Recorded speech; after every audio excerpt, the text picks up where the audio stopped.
So to give you a quick overview of the route we took, we set off from Falmouth in Cornwall, where we bought the boat, and headed west to the Isles of Scilly. We sailed overnight on our first overnight passage, which was quite exciting.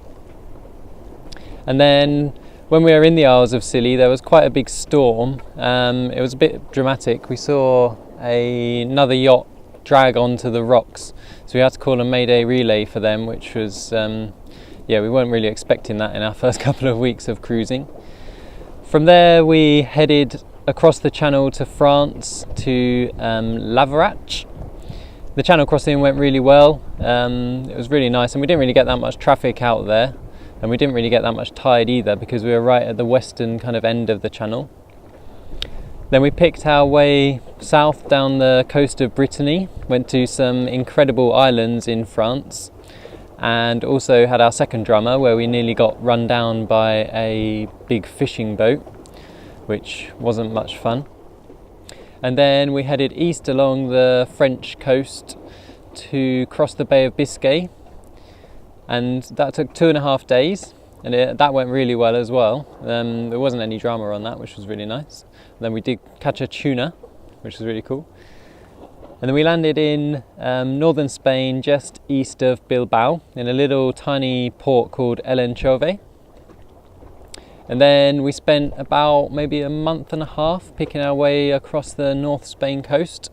The prevailing winds were kind of against us, which we didn't really realise at the time, but so that's why it took quite a long time. But it was some of the most stunning scenery we've sailed across so far. And then we made it all the way to the Rias, which are right in the northwest corner of Spain, a really lovely area. And we went to some islands off of them called Islas Cíes, which, according to The Guardian, have the best beach in the world.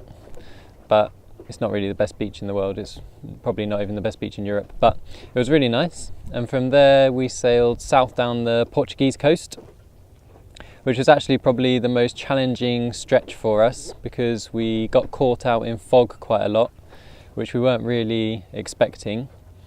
And the winds were seemingly not as forecast pretty much ever, which we thought once we got to Portugal it would be quite consistent Portuguese trade wind sailing, heading south with a strong northerly breeze, but that's not how it worked out at all for us. And then we overwintered in the Algarve, where we hauled the boat out in Portimao and did some work on it.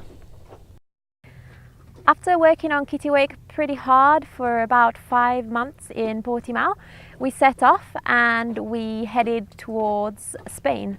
So first we had a lovely stop in the Rio Guadiana, which is a very lovely wild but also agricultural river which provides a natural border between Spain and Portugal. And that was really cool, because we could decide whether to go to Portugal or Spain each morning. And it's just a really stunning place. You can do lots of foraging and some amazing hiking up there as well. On our way out from the Guadiana we had a bit of an accident. We picked up a log with our anchor. So our anchor was fine, but our anchor chain got wrapped around this massive log, and that wasn't super fun. It took us about 3 hours to free our anchor chain from it, and at one point we thought we'd have to cut it off. After the Guadiana we headed towards Cadiz, and over there were some pretty strong winds forecast. We had about 55 knots of wind over the time that we spent there. And we learnt our lesson from the year before in the Isles of Scilly. So rather than just enduring the storm out in an anchorage, we found a cheap marina where to just be safe and to sleep rather than just sit it out at anchor, which is really uncomfortable. Once the weather got better, we headed towards Gibraltar. That was a quite challenging sail because we had headwinds for quite a bit of it.